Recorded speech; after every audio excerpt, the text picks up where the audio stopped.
नमस्कार, आप देख रहे हैं न्यूज हार्ट। मैं हूं आपके साथ रितेश शर्मा। बिहार में अब प्राइवेट स्कूलों की मनमानी नहीं चलने वाली है। ऐसा हम क्यों कह रहे हैं, आपको हम वीडियो में बताएंगे। सबसे पहले ये जान लीजिए कि पटना के जिलाधिकारी हैं डॉक्टर त्यागराजन एसएम। उन्होंने प्राइवेट स्कूलों को साफ चेतावनी दे दी है कि पुराने छात्रों के री एडमिशन के नाम पर अभिभावकों से कोई अतिरिक्त फीस या उगाही बर्दाश्त नहीं की जाएगी। अभिभावकों की शिकायतों पर डीएम ने कहा कि ऐसे स्कूलों के खिलाफ सख्त कार्रवाई की जाएगी, जिसमें मान्यता रद्द करना या कानूनी कार्रवाई शामिल हो सकती है। तो डीएम ने स्पष्ट कर दिया है कि जब बच्चा उसी स्कूल में लगातार पढ़ रहा है तो री एडमिशन फीस, एनुअल चार्ज या डेवलपमेंट फीस के नाम पर अतिरिक्त पैसे वसूलना गलत है। कई अभिभावकों ने शिकायत की थी कि स्कूल हर साल प्रमोशन के बाद भी नए एडमिशन फॉर्म भरवाकर हजारों रुपए वसूलते हैं। तो मुख्य मुद्दे क्या है? री एडमिशन फीस, पुराने छात्रों से भी 5,000 से 10,000 रुपए तक की अतिरिक्त वसूली की जाती है। यूनिफॉर्म और किताबें, हर साल नई यूनिफॉर्म और महंगी किताबें स्कूल से ही खरीदने के लिए मजबूर किया जाता है। अन्य शुल्क भी हैं, डेवलपमेंट फीस, एनुअल चार्ज आदि के नाम पर मनमानी होती है और मनमाने ढंग से फीस वसूले जाते हैं। आरटीई का उल्लंघन भी है। कई स्कूल ई शिक्षा कोष या ज्ञानदीप पोर्टल पर जरूरी जानकारी अपलोड नहीं करते हैं और ईडब्ल्यूएस बच्चों के एडमिशन में आनाकानी भी करते हैं। तो हाल ही में पटना जिला शिक्षा विभाग ने कई निजी स्कूलों को नोटिस जारी किया है और कुछ की मान्यता रद्द करने के कदम भी उठाए हैं। तो डीएम का सख्त संदेश है। डीएम ने कहा है कि अभिभावकों से मिली शिकायतों पर जांच टीम गठित की गई है। स्कूलों में जाकर जांच की जाएगी। अगर कोई स्कूल नियम तोड़ते पाए गए तो उसकी मान्यता पर असर पड़ेगा और एफआईआर भी हो सकती है। उन्होंने ये भी निर्देश दिए हैं कि अभिभावक किताबें और यूनिफॉर्म बाजार से कहीं से भी खरीद सकते हैं। स्कूल खुद बेचकर जबरन वसूली नहीं कर सकते हैं। इसी कड़ी में भोजपुर जिला और सारण जिला प्रशासन ने भी सख्त रुख अपनाया है।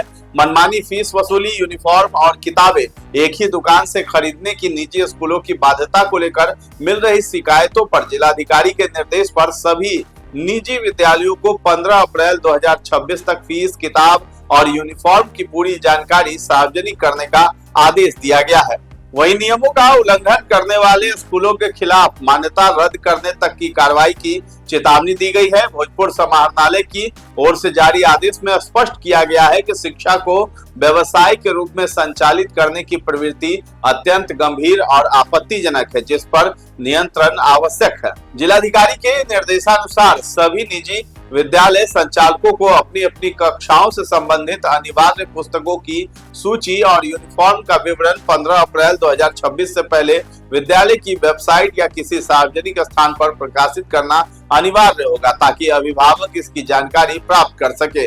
इस आदेश में ये भी कहा गया है कि विद्यालय प्रबंधन ये सुनिश्चित करेंगे कि यूनिफॉर्म में किसी प्रकार का अनावश्यक बदलाव न किया जाए, जिससे अभिभावकों और विद्यार्थियों को आर्थिक परेशानी का सामना न करना पड़े। प्रशासन ने स्पष्ट किया है कि अभिभावक अपनी सुविधा के अनुसार किसी भी दुकान से यूनिफॉर्म, किताबें और अन्य सामग्री खरीद सकते हैं। विद्यालय या किसी विशेष दुकान से सामान खरीदने की बाध्यता देना नियमों के विरुद्ध माना जाएगा।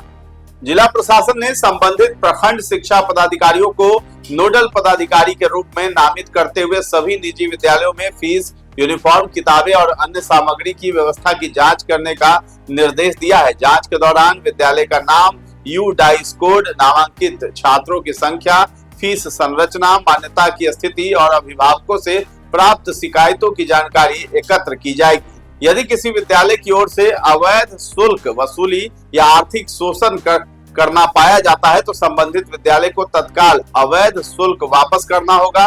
इसके साथ ही विद्यालय को कारण बताओ नोटिस जारी किया जाएगा और आवश्यकता पड़ने पर उसकी मान्यता निलंबित या रद्द करने की प्रक्रिया भी शुरू की जाएगी।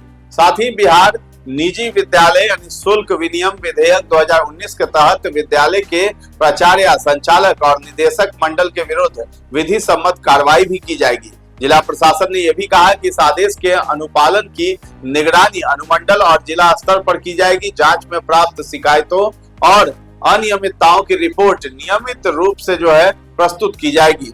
सारण जिलाधिकारी वैभव श्रीवास्तव ने भी कड़े निर्देश जारी किए। उन्होंने स्पष्ट संदेश दे दिया कि शिक्षा को व्यवसाय बनाकर अभिभावकों का आर्थिक शोषण किसी भी हाल में स्वीकार्य नहीं होगा। जिलाधिकारी ने इस प्रवृत्ति को अत्यंत गंभीर और आपत्तिजनक करार देते हुए कहा कि इससे न केवल अभिभावकों पर अतिरिक्त आर्थिक बोझ पड़ता है, बल्कि शिक्षा व्यवस्था में भ्रष्टाचार को भी बढ़ावा मिलता है। उन्होंने निजी विद्यालयों द्वारा बनाई गई एकाधिकार व्यवस्था पर तत्काल रोक लगाने की आवश्यकता पर जोर दिया है। रीएडमिशन फीस के नाम पर मनमाने ढंग से राशि की वसूली।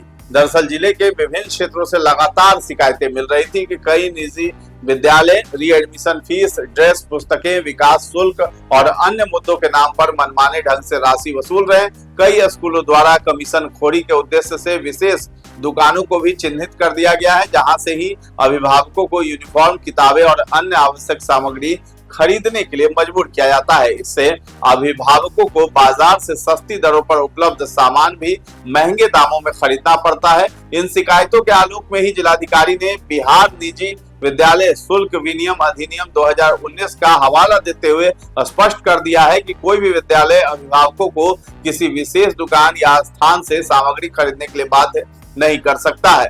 अभिभावकों के लिए कुछ सलाह भी है। अगर आपके बच्चे के स्कूल में रीएडमिशन या अन्य नाम पर अतिरिक्त फीस ली जा रही है तो तुरंत ब्लॉक एजुकेशन ऑफिसर यानी बीईओ, जिला शिक्षा अधिकारी डीईओ या डीएम कार्यालय में लिखित शिकायत करें। Bihar private school fees regulation act और आरटीई एक्ट 2009 के तहत स्कूलों की मनमानी पर रोक है। फीस बढ़ोतरी भी नियामक समिति की मंजूरी के बिना नहीं हो सकती है। ये कदम अभिभावकों के बोझ को कम करने और शिक्षा को महंगा व्यापार बनने से रोकने की दिशा में महत्वपूर्ण माना जा रहा है। बिहार में कई अन्य जिलों जैसे बक्सर, समस्तीपुर आदि में भी इसी तरह की शिकायतें आ रही हैं, जिस पर स्थानीय प्रशासन जो है सख्ती दिखा रहा है। जिला प्रशासन के इस कड़े रुख से अभिभावकों में राहत की उम्मीद तो जगी है। लंबे समय से निजी विद्यालयों की बढ़ती फीस और मनमानी व्यवस्था से परेशान अभिभावक इस पहल को एक सकारात्मक और जरूरी कदम मान रहे हैं। अब नजर इस बात पर रहेगी कि प्रशासन के इस आदेश का जमीनी स्तर पर कितना असर पड़ता है और निजी विद्यालय अपनी कार्य प्रणाली में कितनी पारदर्शिता लाते हैं। तो फिलहाल इस खबर में इतना ही। न्यूज़ 8 के साथ बने रहें और अभी तक हमारे चैनल को आपने सब्सक्राइब नहीं किया है तो जरूर कर लें। धन्यवाद।